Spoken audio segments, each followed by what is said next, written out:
Hey English 11, this is Miss Ramey, obviously, and my daughter Albany, so I'm introducing her to you. Um, hey, I just want to say goodbye. I don't know if you've heard, but you probably have, but I'm not returning to Hartley next year, so I could focus my energy on being with her. Um, and it ended very abruptly with me just not being there because obviously life happens very quickly and unexpectedly that she came about a week and a half, 2.5 weeks early, something like that. And so that in that abrupt leaving, it was kind of an awkward goodbye, I guess.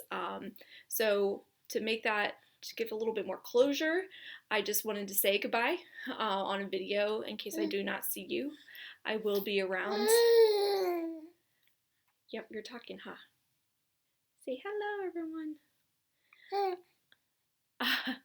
But I will be around for a house day.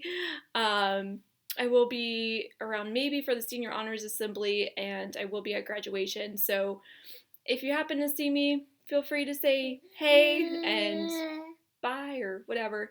But yeah, I wish you all well. And just because I haven't been there, it doesn't mean I haven't been thinking of you. I've been thinking of you a lot, and I've missed you. And also, Albany, interestingly enough, has a birthmark on her face. Can't see it. It's like over there. Sorry, I'm getting, yeah, it's on this side. So I've had a lot of conversations with people about that, and because of our conversations with the birthmark back in the winter, it was already kind of preparing my heart for that. So I guess a final thought, I wish you all the best. I